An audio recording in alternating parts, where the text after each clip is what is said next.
Back in middle school, when I wasn't fully okay with myself on how I was, I'm lesbian, and I was bullying this gay kid.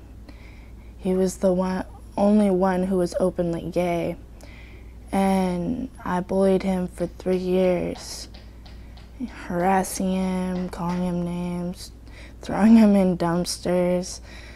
And when I became a freshman in high school, I went back to find him and apologize to him, and that was after the fact that I was okay with myself. You know, just going back and apologizing to him was hard,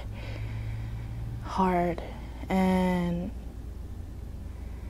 he forgave me right then and there. To this day, I still talk to that kid.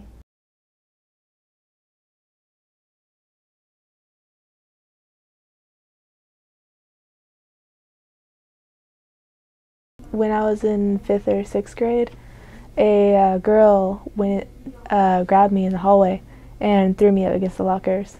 I don't know if she realized it, but I was scared for her for years. We were getting on the bus and the bully tripped me on the bus, and it hurt bad.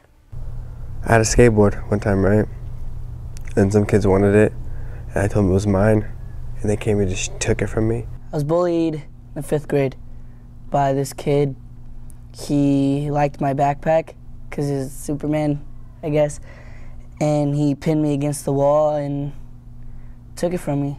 People bully them or because their families can't afford stuff, so sometimes they might not be able to take showers because they can't pay for the water bill. So then people might say that they stink to other people and stuff, and they might not have the best clothes because they have to buy their clothes at Goodwill. Just a bunch of teasing, and even for my friends, I don't think they realized that it hurt me though. I have noticed that in high school, a lot of students like to joke around, and we have a lot of sarcasm. And it's not a bad thing. We're all trying to be funny and make our friends laugh. But sometimes the joking around kind of goes a little too far, and I feel like those that are being joked about sometimes are actually hurt from it.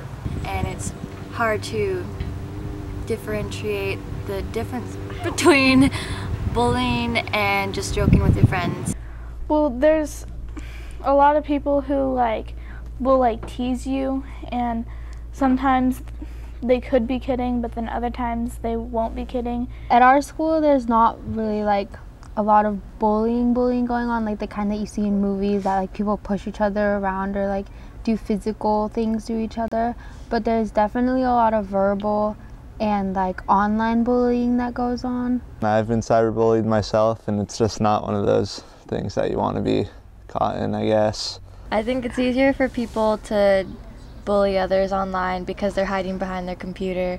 Instead of blocking them or not talking to them, they feel the need to reply to them, which is and it just definitely turns not out good. to be a worse situation. Social media is a big thing.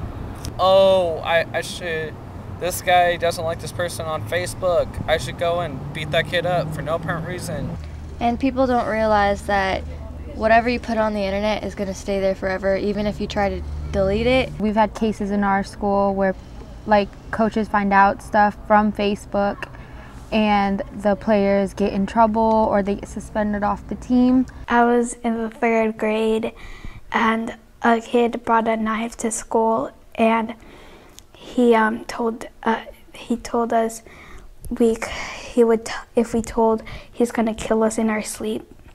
And me and my friend and the teacher went to the principal's office, and then he said, you guys better keep your doors locked because I'm gonna kill all of you. He got suspended, and then he moved. one point, they like surrounded my friend, and at one point, one of them threatened to shoot him. And we have no idea what was going on with him. The principal actually had to get involved, and so he got like suspended for the day because they thought it'd be safer for him at home. Go and get help right away because I waited a little bit, and I should have acted faster because he could have done anything to anybody within the time. Like I didn't tell anybody. I know a lot of people with disabilities. Some of them, they get treated well, but then others are put down and they kind of have a hard time in school. Other people at my school that have special needs, they get bullied a lot. When I first came to Snohomish, I thought that it would be great to have a brand new start. And when people saw me and started picking on me, I thought that they were picking on me just for fun. In Texas, I went to school, and kids were doing the Isabel touch, and it hurt my feelings. Because it felt like they weren't nice enough to be my friends. And then I found out there was actually friends that wanted to be my friends. Sometimes here at the club there is a little bit of bullying between like the older kids and the younger kids, but it's sometimes reversed with the girls. Like the younger girls pick on the older girls, and it's a little weird. There was these 3 guys, and they were really mean to my friends, and they started calling us bad names. This one guy, he was picking on us since like, I don't know, maybe 4th or 5th grade. He's been trying to pick on us. Just started throwing stuff at us. And then at one point he chased me outside of the hall with a pair of scissors. It was really hard to ignore them, but we did it anyways and we walked away. I just couldn't handle it anymore, and I didn't know who to go to. Me and my friends, they just make fun of us because we're just kind of, we're not like them. You pushing me? Okay. Who did that? You don't have to tell me their name, but was it someone at your school? In my class. My school in Marysville, there's these 2 kids that are always picking on me no matter what. I will be nice to them for like 4 weeks, and they will still spread rumors about me. Like they would go around my cul-de-sac where I used to live, and they would like yell, and then they would like go and knock on people's doors and tell them rumors about me, and it would really frustrate me because no matter who I told, no matter what I did, they wouldn't stop. This girl named she spread rumors that me and this guy that she liked were holding hands underneath the table during the MSP, and that I was trying to go out with him, which wasn't true, because gross.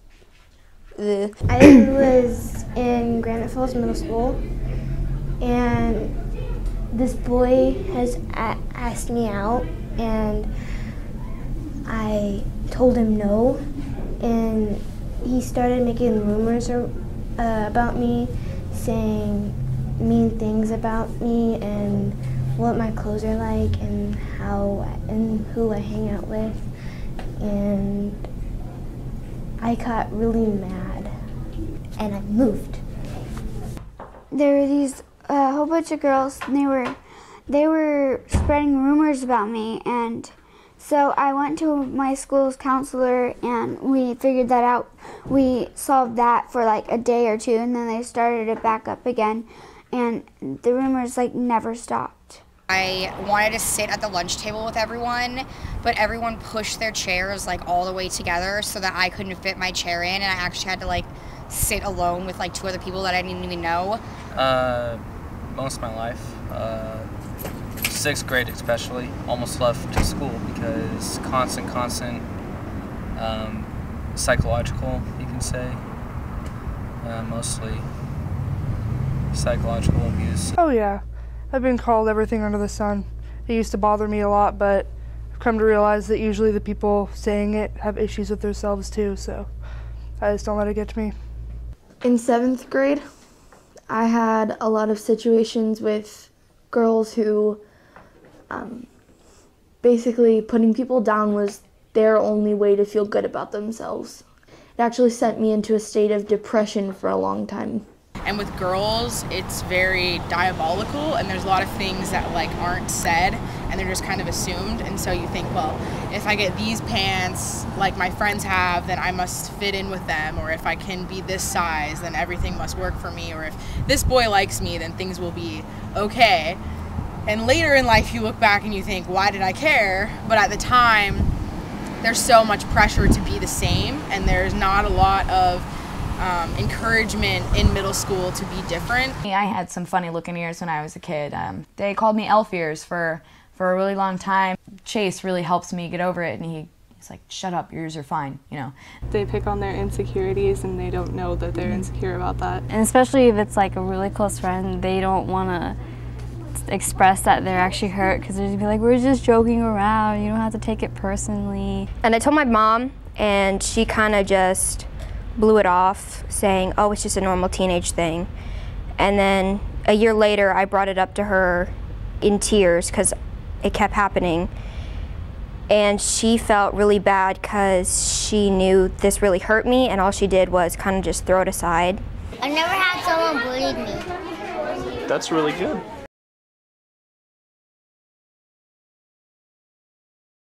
Regretfully, I actually have been a bully. When I was in middle school, I was just not the nicest person in the world. I truly do regret that, because middle school and growing up is like a really hard time in your life, and adolescence can just be incredibly difficult and painful for that matter. The only reason I was bullying is because I got bullied when I was younger.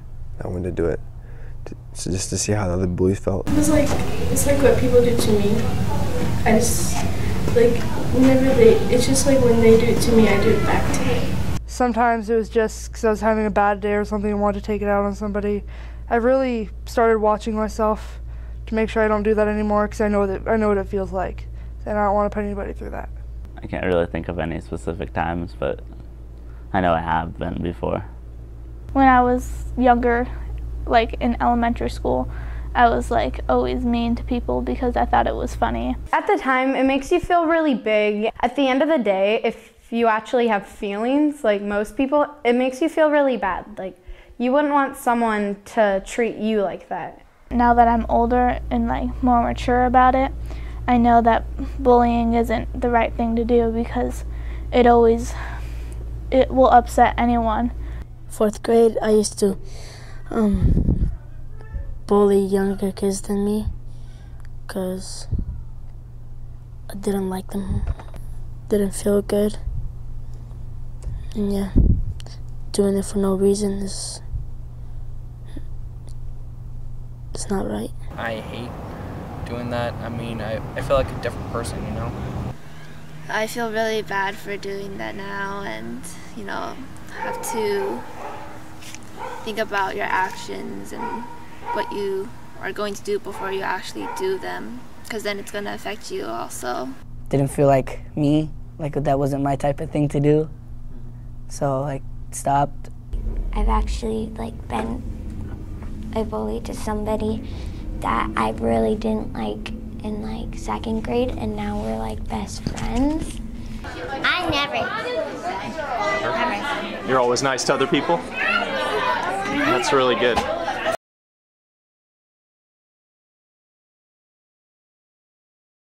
I went through depression when I was in elementary school, and right in front of everybody we had our weight taken, our height taken. The nurse at the elementary school that I was at started calling me fat and said that I need to lose more weight.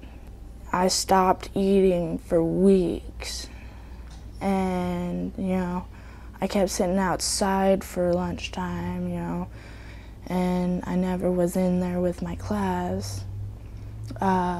And I wouldn't eat at home either.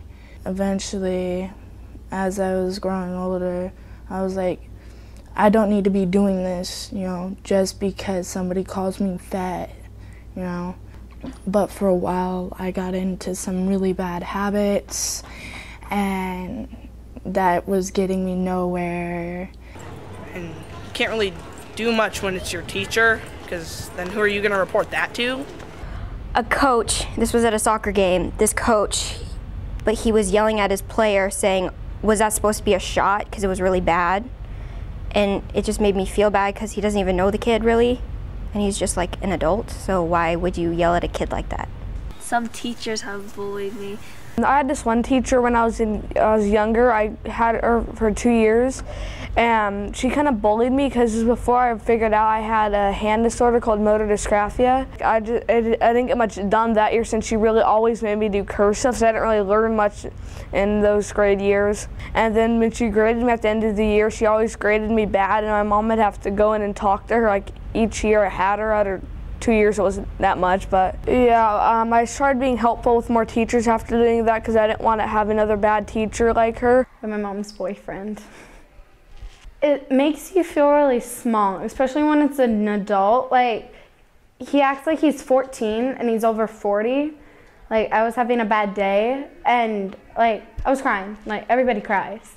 But I was having a really bad day and he started calling me a baby and my mom wasn't standing up for me, and he was like, honey, go get the bottle for your baby. She's crying, she needs a nap. And it made me just feel really bad and worse because he's an adult. He shouldn't be treating kids like this way. Someone's mom at the school was like commenting on someone's status and like saying how the kids that did something were like really bad or dumb and they shouldn't have done that or something. But I don't know, she just approached it really rudely, and it wasn't how an adult I would picture to be talking to children. To have the feeling that someone who's supposed to be, you know, they might be, you know, have authority over you, but when things have already spiraled downhill so fast anyways, it can definitely give off the same feelings as getting bullied. It's hard for me to go to my parents to look for problems because they always put me down, and even if I try to go and ask them questions, it's difficult for me, and they always say that they had it harder and compare me to others and stuff. When we crossed the street, both of the cars on each side had stopped, and so our friend gave the peace sign to the car, as in a thank you for letting me cross the street. And once we got to the other side, the new sergeant said that he had flipped the car off. He was going to arrest him for disorderly conduct, which was didn't happen. Totally unjust. There's a lot of wonderful, great officers that are in this town, but those are the ones that have been here for a while, that know the people, know the community, and have respect for the community. But these few of the new officers here just really are sort of on a power trip, I hate to say, but they really are, unfortunately.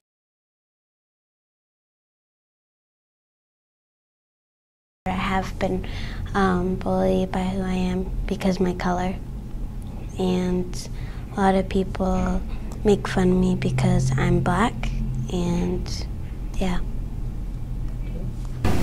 Well, sometimes when I'm at school, they don't like just like pick on me, like they're like teasing me and stuff. Well, people say like they talk about my hair, say it's like dog for a red nest.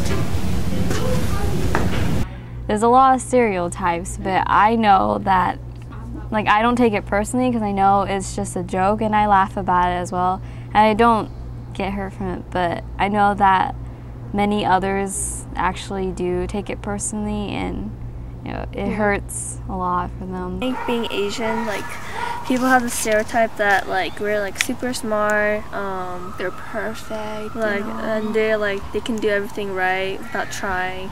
I know that like whenever I actually do good on something, like because I actually like put my like full effort into it, people would just be like, it's because you're Asian, like you're good at everything. They're expecting you to do something like really well just because of your ethnicity or something, you know, all the stereotypes.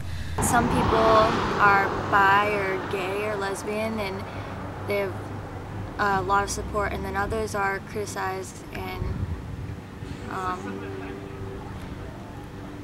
I don't know, I can't really relate, but I just think that would be really difficult to live with. In my other country, when like people, my neighbors, they bullied me because of my religion, because I'm Christian. I had a cross that had Jesus on it, and I guess some kids didn't like it, and they was walking home from school and they ripped it off and they threw it on the ground and told me that that was stupid to have it, and so I just picked it back up and put it right back on. I'm not saying that everyone who has money is a bad person, but a lot of times, you know, they just really look down on people who you know, are different or don't have as much money. Walk away. Don't give in to oppression, you know, just let it be.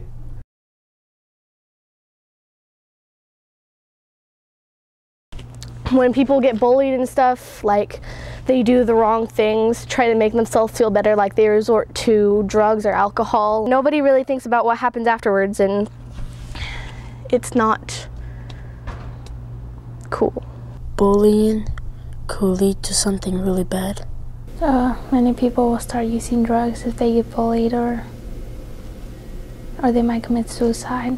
They feel so bad about themselves as a result of that. It's just really harsh, you know, hard on us even, because we don't like to see our friends go through that, and it's really hard on them, you know. We just recently got a friend back, you know, out of a harsh addiction, and she's doing great now, and she realizes she doesn't need that stuff, and you know, and it's, you know, it's just hard to think of that, you know, even if you did bring it up to somebody that there's so much drugs going through the valley, they don't even believe you. So bullying does affect you in a really hard way. It can follow you, you know, for your whole life. Some people could hurt themselves because they get bullied every day, and like some people commit suicide because they get bullied a lot. I know already that there are some kids that commit suicide because of bullying. Things like cutting and overdose and other self-harming things, those would be some of the major issues that we need to look out for. If a person is bullied in high school, they're more likely to bully, they're more likely to bully people who are weaker than them. Sometimes people who are bullied, they'll just grow up and keep on bullying, but they'll just get really depressed and their life will just be a downfall from there. Most people don't go and they don't go and tell the principal or their parents that they're getting bullied. They just kind of like hold it in. Bullies, I think they should just stop being so mean and stop bullying people that's younger.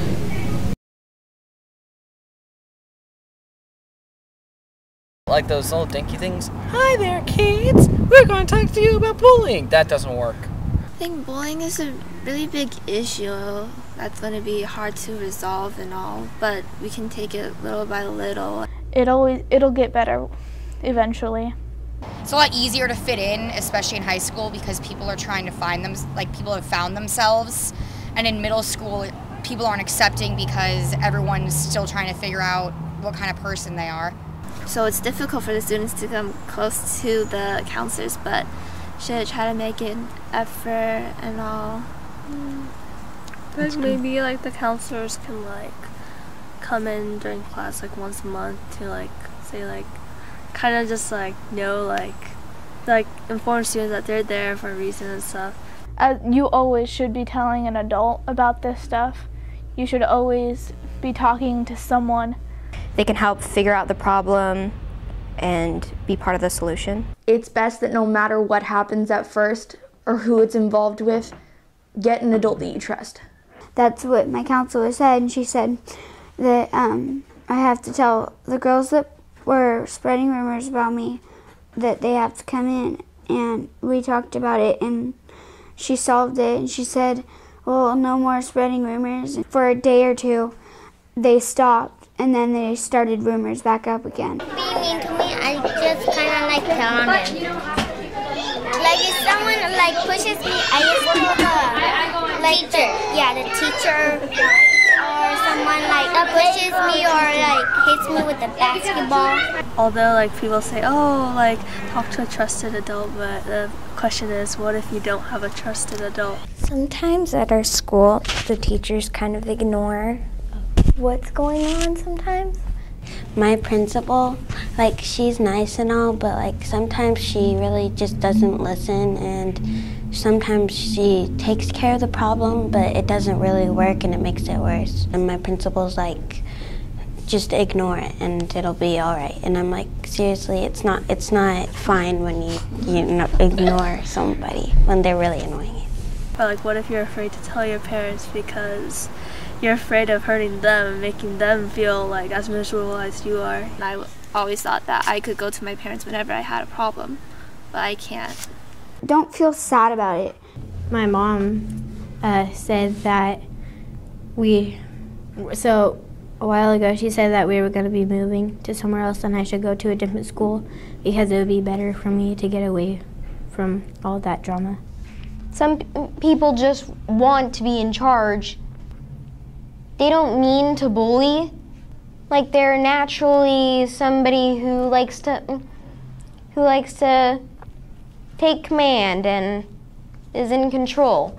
So try talking to them. Like try telling them that you don't like what they're doing and that they're kind of being a bully.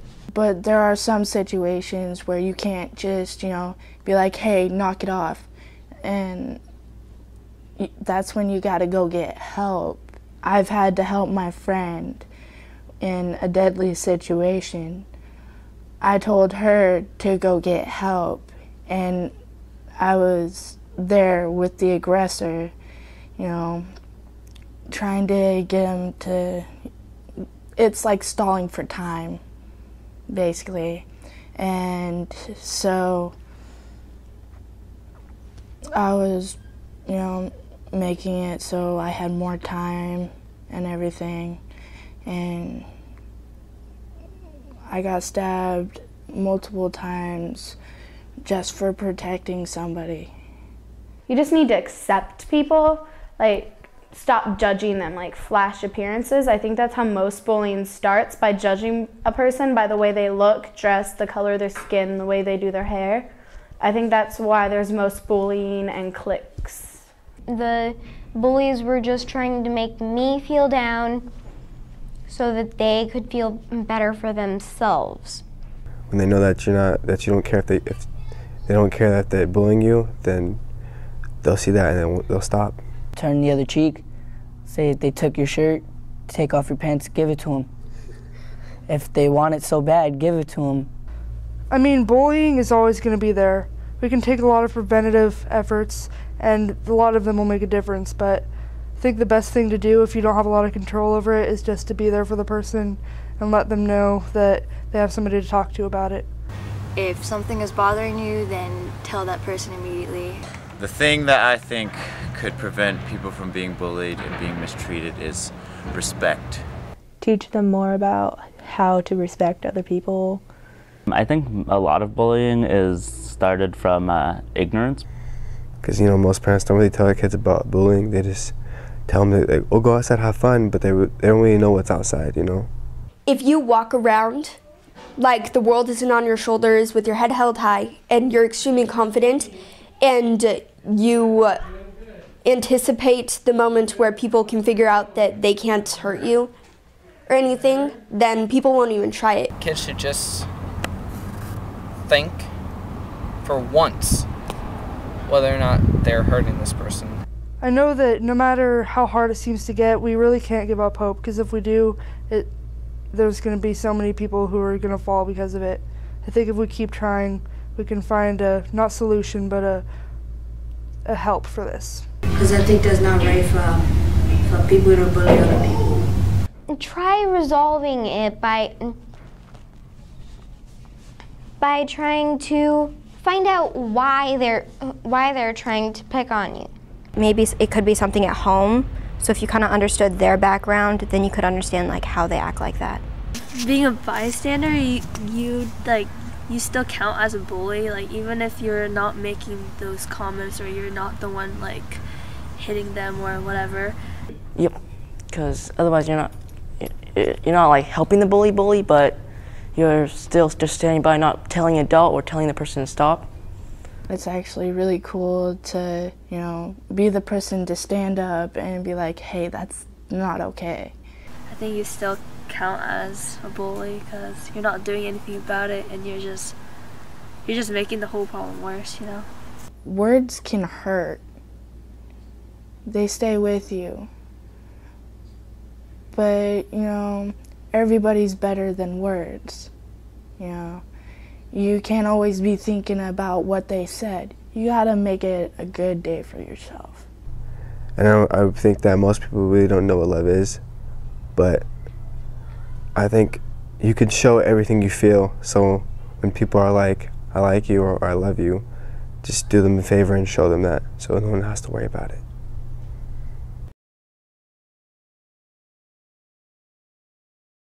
My best friend died when I was 17. About 18, and then I started going through a big depressive state, and I started drinking a lot, and you know, pretty much putting whatever I can in my body that'll numb the pain. I come from a family of alcoholics. I'm gonna say that they let me drink and stuff with them and stuff like that. Yeah, pretty young. My mom kicked me out, and that was my first time on the streets. It was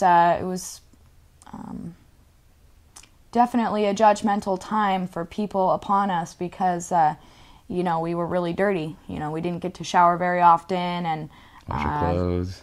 You know, you always smell like campfire. So that was definitely really degrading. I dropped out sophomore year, and that was probably because I started drinking a lot then. My dead friend David wouldn't want me to be that way, and Kaylee helped me out. Here at Next Step, it's, you know, they give everybody a chance, you know. Mm-hmm. They'll shake your hand and just act as if they've known you for years, you know, help you out no matter what. And when we do succeed in something, they really make it, you know, really obvious. praise us for it. I did the youth build, and that was awesome. I got my GED, which is pretty awesome, finally. You get recognized for what you do, and it's a great feeling, you know. And we wouldn't be here if it weren't for Next Step. I've said that many, many times.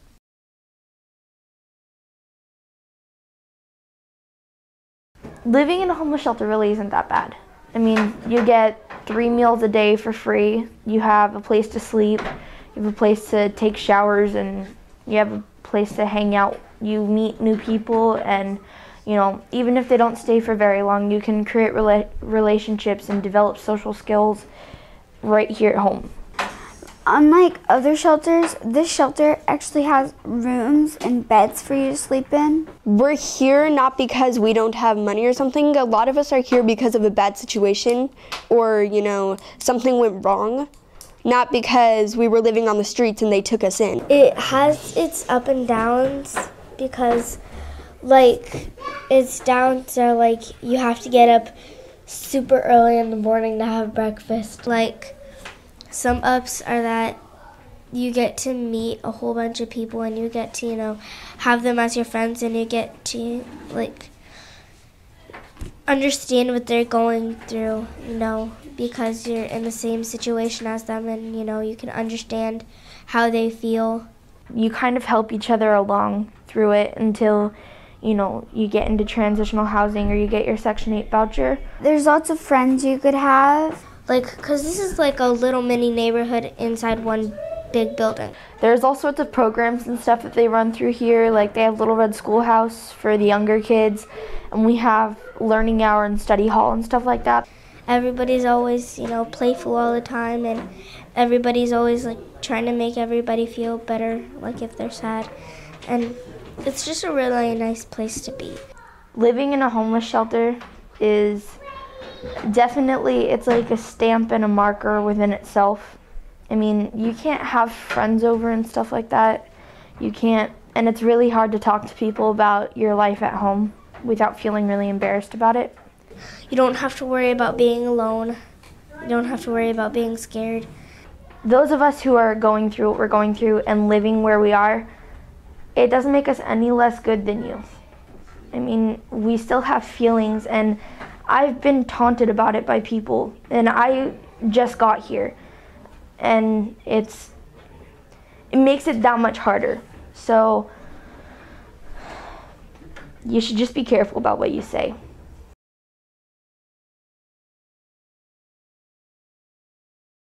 So the MSLP stands for Measurement of Student Learning Progress. Basically, it's just an assignment at the end of the year that all kids do to show what they've done, how they did it, and what they did bad or good at.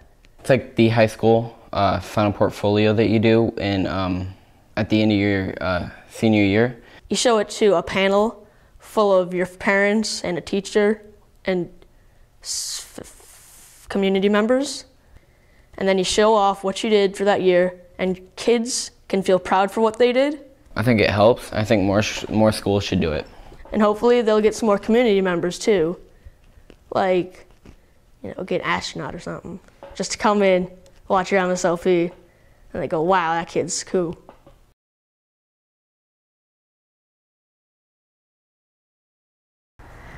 I am one of many small branches of a broken tree, always looking for the ones above for guidance, strength, and security. One little branch trying to keep the others from breaking away. Who will fall and who will stay? Now I stand alone. I have moved around so much, it's hard to say that I've been in a stable home for long. But moving to the Cocoon House, I feel stable. I know I can make it far here. When we moved in, it seemed all businessy, and we were scared of all that at first. After getting comfortable, we realized that they tried their best to make this a home. I chose to come to Cocoon House because there are so many opportunities and resources here that you're not going to find anywhere else. The residents have opportunities to do art shows, which is really popular here at Cocoon House. Then we attend the art shows to see the beautiful work. During summer, we have groups that come in and teach us life skills. People work in the garden, and that's a really nice summer event. We do film festivals, life skills classes, and soon to be ceramics. Each resident has something special to offer at Cocoon House. We all learn and grow from each other and teach each other different things. There's a special place in Cocoon House's heart for each resident that walks through these doors. Cocoon House is not a shelter, it's a home. The staff here are amazing. They tell you like it is at first, and then give you the support and treat you like family. Each resident has a place at Cocoon House with their unique qualities, strong hearts, and strive to do better. We can achieve anything. I'm better off at Cocoon House because I would be lost without it. My life would probably be going nowhere right now or heading towards death. But I actually have a social life. Cocoon House just wants you to be successful and happy. Here there is school, no matter what. I get help with work, finding work, keeping work.